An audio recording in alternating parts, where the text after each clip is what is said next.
नमस्कार दोस्तों, welcome back to our YouTube channel. मेरा नाम है ज्योति। जैसा कि आप जानते हैं कि मैं आपको इस यूट्यूब चैनल पर विद्या स्कूल के एंट्रेंस एग्जामिनेशन की प्रिपरेशन करा रही हूँ। तो दोस्तों, मैं लेके आई हूँ आपके लिए जीके की क्लास। तो शुरू करते हैं बिना किसी देरी के। Let's move to our slides. तो बढ़ते हैं हमारी आज की जीके की क्लास की तरफ। तो हमारा पहला प्रश्न, चलते हैं पहले प्रश्न की तरफ। आप स्क्रीन पर देख पा रहे हैं पहला प्रश्न, विदेश में शाखा खोलने वाला पहला बैंक कौन सा है? विदेश में शाखा खोलने वाला पहला बैंक तो कौन सा भारतीय बैंक है? Bank of India, BOI, bank of India. कब खोली शाखा? तो बैंक ऑफ इंडिया ने खोली थी लंदन में। कहां पर खोली थी? London, bank of India. विदेश लंदन में। कब खोली? ईयर 1946 यानी कि 1946। बैंक ऑफ इंडिया पहला बैंक है जिसने विदेश में अपनी शाखा खोली थी। बढ़ते हैं हमारे अगले प्रश्न की तरफ। तो हमारा दूसरा प्रश्न आप स्क्रीन पर देख पा रहे हैं, हिंदू पुराणों के अनुसार असुरों के गुरु कौन थे? आपने हिंदू पुराण के बारे में अगर आपको थोड़ी सी भी जानकारी होगी तो आपने देख पाया होगा कि दो पक्ष थे, एक थे देवलोक और एक थे असुर, देवता और असुर। तो वो पूछने चाह रहे हैं कि जो असुर थे उनके गुरु कौन थे? तो उनके गुरु थे श्री शुक्राचार्य जी। तो गुरु कौन थे? शुक्राचार्य। किसके गुरु थे वो? असुरों के, शुक्राचार्य। अगला प्रश्न, LBW किस खेल से है? LBW सबको पता है किससे है भाई? क्रिकेट। LBW क्रिकेट खेल से संबंधित है। अगला प्रश्न, हमारा अगला प्रश्न देख पा रहे हैं आप स्क्रीन पर आपके सामने, एशियाई विकास बैंक का मुख्यालय कहाँ स्थित है? एशियाई विकास बैंक का मुख्यालय कहाँ स्थित है? तो कहां पर स्थित है? मनीला में। कहां पर है? मनीला में।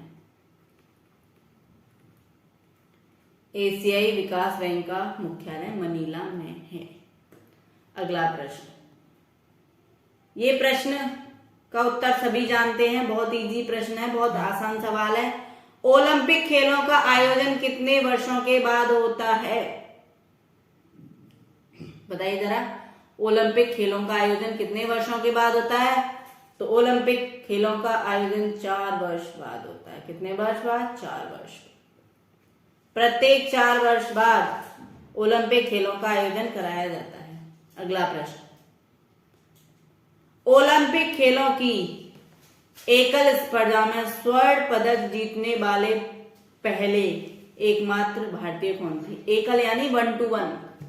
ओलंपिक खेलों में 1 to 1 जो कंपटीशन होते हैं उसमें स्वर्ण पदक यानी कि गोल्ड मेडल लाने वाले प्रथम भारतीय कौन थे?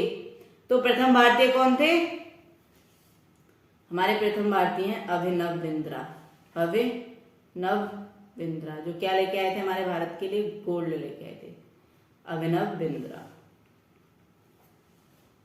अगला प्रश्न,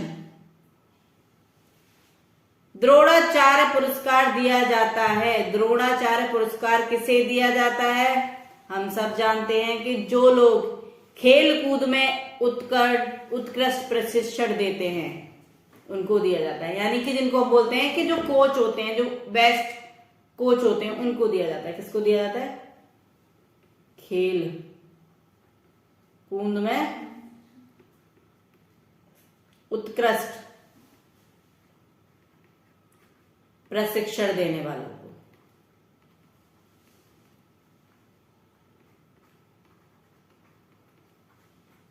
प्रशिक्षण हेतु द्रोणाचार्य पुरस्कार दिया जाता है।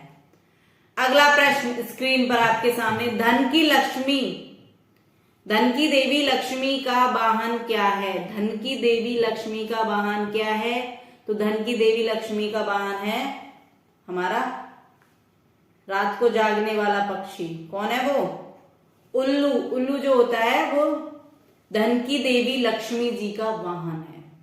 धन की देवी लक्ष्मी जी का वाहन है। वाहन है। अगला प्रश्न, भारत का सबसे पहला मोबाइल बैंक कौन सा है? भारत का सबसे पहला मोबाइल बैंक कौन सा है? तो लक्ष्मी वाहिनी बैंक भारत का पहला मोबाइल बैंक है। कौन सा है? लक्ष्मी वाहिनी बैंक। लक्ष्मी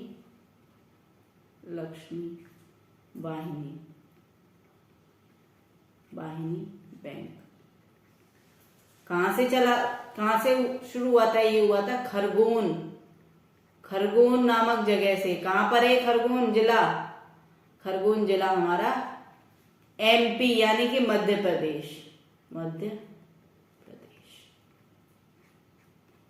क्लियर है? बढ़ते हमारे अगले प्रश्न की तरफ। भारत का पूर्व से पश्चिम तक विस्तार कितना है? भारत का पूर्व से पश्चिम तक विस्तार कितना है? यानी कि कहां से कहां तक का पूछ रहा है? ये पूछ रहा है आपका गुजरात से अरुणाचल प्रदेश तक का। तो भारत का पूर्व से पश्चिम तक का विस्तार कितना है? 2933 किलोमीटर। कितना है? 2933 किलोमीटर।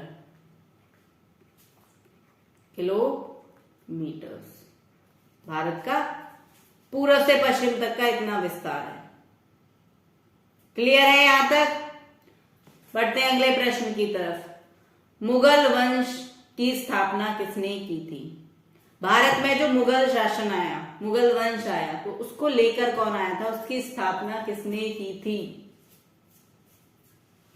तो हम सब जानते हैं कि मुगल वंश की स्थापना बाबर ने की थी। किसने की थी? बाबर। किसने की थी? बाबर। ठीक है, क्लियर? आगे चलें। हमारा अगला प्रश्न, मुगल सम्राट अकबर का जन्म कहां हुआ था? मुगल सम्राट अकबर का जन्म कहां हुआ था? अकबर का जन्म कहां हुआ था? तो मुगल सम्राट अकबर का जो जन्म हुआ था वो हुआ था अमरकोट के दुर्ग में। कहां पर हुआ था? अमरकोट के दुर्ग में। अमरकोट के दुर्ग में। दिल्ली में क्यों नहीं हुआ था? क्योंकि उस टाइम पर हुमायूं बुरी तरह से युद्ध में हार गए थे और वो अपनी जान बचा के भाग गए थे। तो उनका मुगल सम्राट अकबर का जन्म कहां हुआ था? अमरकोट के दुर्ग में हुआ था। बढ़ते हैं हमारे अगले प्रश्न की तरफ। विश्व का सबसे छोटा महाद्वीप कौन सा है? विश्व का सबसे छोटा महाद्वीप कौन सा है? तो हमें पता है विश्व का सबसे छोटा महाद्वीप कौन सा है? विश्व का सबसे छोटा महाद्वीप, पहले तो हमें ये पता होना चाहिए कि विश्व में कुल कितने महाद्वीप हैं। तो विश्व में कुल 7 महाद्वीप हैं। पहले मैं बता देती हूँ, सबसे छोटा महाद्वीप है हमारा ऑस्ट्रेलिया। कौन सा है? ऑस्ट्रेलिया।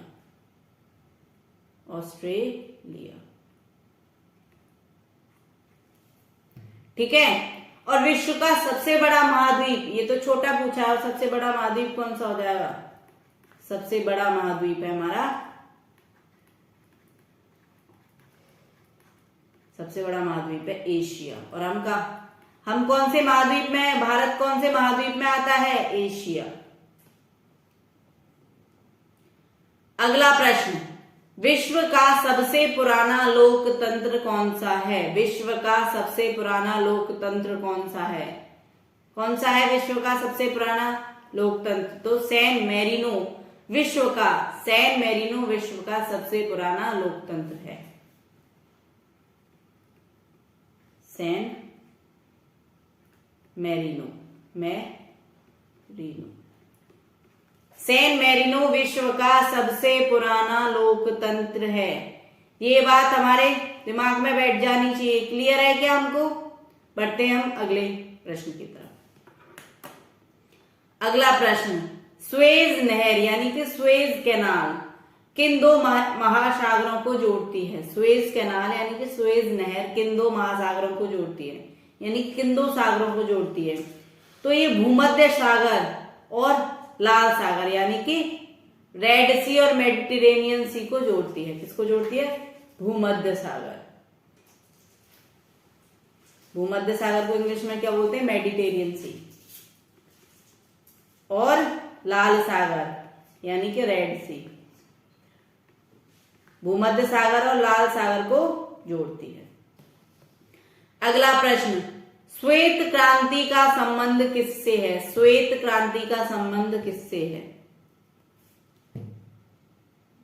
श्वेत क्रांति का संबंध है दूध से। किससे है? दूध से। ठीक है। अगला प्रश्न, कटक किस नदी पर बसा है? कटक किस नदी पर बसा है? कटक जो जगह है वो किस नदी पर है? तो कटक किस पर है? महानदी पर बसा हुआ है। कहां पर बसा हुआ है? महानदी। महानदी।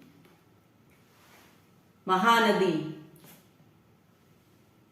कत्था बनाने हेतु किस पेड़ की लकड़ी का प्रयोग किया जाता है? कत्था बनाने हेतु किस पेड़ की लकड़ी का प्रयोग किया जाता है? तो खैर। पेड़ का नाम होता है खैर। किसका किया जाता है? खैर। दूध से दही किस जीवाणु के कारण बनता है? दूध जो होता है वो दही में किस जीवाणु के कारण बनता है? तो वो बनता है जीवाणु यानी किस बैक्टीरिया के कारण बनता है? तो वो बनता है लैक्टोबैसिलस। लैक्टोबैसिलस। लैक्टोबैसिलस के कारण दूध से दही बनता है। अगला प्रश्न आपके सामने अगला प्रश्न है, दूरदर्शन द्वारा रंगीन टेलीविजन की शुरुआत किस वर्ष से की गई? दूरदर्शन द्वारा रंगीन टेलीविजन की शुरुआत किस वर्ष से की गई? तो दूरदर्शन द्वारा रंगीन टेलीविजन की शुरुआत 1982 ईस्वी से की गई। कब से की गई? वर्ष 1982। यानी कि ये जो रंगीन टेलीविजन है जो आज के टाइम पे बहुत ज्यादा पॉपुलर है, वो कब शुरू हुआ था? वो हुआ था वर्ष 1982 में। उससे पहले कैसा टेलीविजन था? उससे पहले ब्लैक एंड व्हाइट टेलीविजन हुआ करता था। कैसा हुआ करता था? Black and white. क्लियर है? बढ़ते हैं हमारे अगले प्रश्न की तरफ। भारत का राष्ट्रगान, इसके ऊपर तो मैं आपको कई प्रश्न करा चुकी हूं। क्या क्या प्रश्न करा चुकी हूं? पहला प्रश्न किसने लिखा? रविंद्रनाथ टैगोर ने। टैगोर ने। कितने समय में गाना चाहिए गाया जाता है? 52 सेकेंड।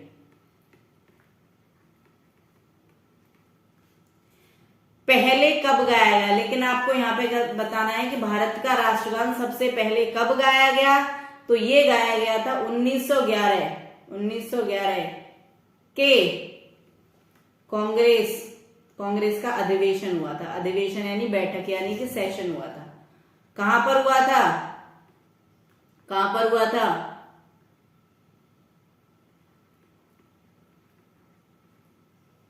कांग्रेस के 1911 के कांग्रेस अधिवेशन में इसको गाया गया। कहां पर? कोलकाता। कहां पर हुआ था ये? कोलकाता अधिवेशन या फिर कोलकाता के अधिवेशन में गाया गया। ठीक है, क्लियर है? आगे बढ़ते हैं। अगला प्रश्न, ये प्रश्न मैं करा चुकी हूं, रिपीट हो गया है, तो आप इसका आंसर कमेंट में मुझे बता दें। भारत का राष्ट्रीय गीत किसने लिखा है? मैं ये करा चुकी हूं। किस उपन्यास से लिया गया है? इसका मुझे आप कमेंट में आंसर देंगे। किसने लिखा है, किस उपन्यास से लिया गया है? आपको इसका आंसर मुझे कमेंट में बताना है कि किस उपन्यास से दिया गया। ठीक है, आपको बताना है कि भारत का राष्ट्रीय गीत किसने लिखा है और किस उपन्यास से लिया गया है।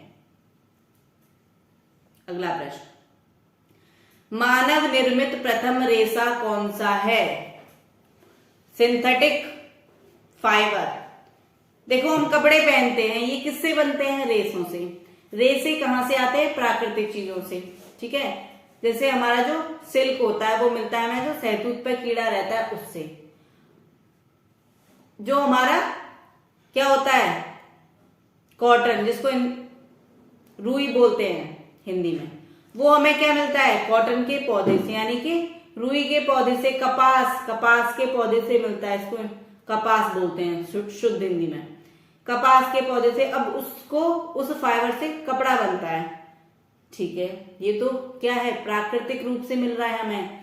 हमने पूछा है कि मानव निर्मित प्रथम रेशा कौन सा है, तो मानव निर्मित प्रथम रेशा है हमारा नायलॉन। कौन सा है मानव निर्मित प्रथम रेशा? नायलॉन। अगला प्रश्न, मानव शरीर की किस ग्रंथि को मास्टर ग्रंथि कहा जाता है? मानव शरीर की किस ग्रंथि को मास्टर ग्रंथि कहा जाता है?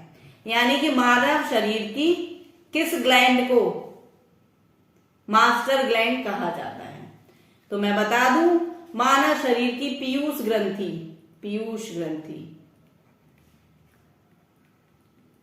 पीयूष ग्रंथि को मास्टर ग्रंथि, इसको इंग्लिश में बोलते हैं पिट्यूटरी ग्लैंड, पिट्यूटरी ग्लैंड। क्या बोलते हैं? पिट्यूटरी ग्लैंड को क्या कहा जाता है? मास्टर ग्रंथि कहा जाता है, यानी कि मास्टर ग्लैंड कहा जाता है। हमारा अगला और लास्ट प्रश्न, हमारा अगला और अंतिम प्रश्न, प्रोटॉन की खोज किसने की थी? प्रोटॉन की खोज किसने की थी? तो प्रोटॉन की खोज की थी हमारे वैज्ञानिक थे जिनका नाम था रदरफोर्ड।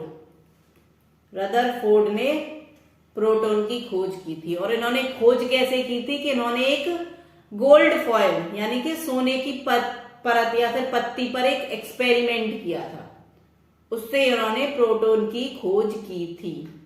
क्लियर है यहां तक? ओके। तो दोस्तों ये थी हमारी आज की क्लास। तो मिलते हैं हम अगली क्लास में। तब तक के लिए हमारी वीडियोस को लाइक कीजिए, शेयर कीजिए, जिससे कि ज्यादा से ज्यादा बच्चे हमारी क्लासेस का फायदा उठा सके। और हमारे चैनल को सब्सक्राइब कर लीजिए, बेल आइकन प्रेस कर दीजिए, जिससे कि मेरी जब भी क्लास आए सबसे पहले आपको नोटिफिकेशन मिल जाए और आप अपनी तैयारी मजबूत कर सकें। तो मिलते हैं अगली क्लास में। तब तक के लिए जय हिंद, जय भारत।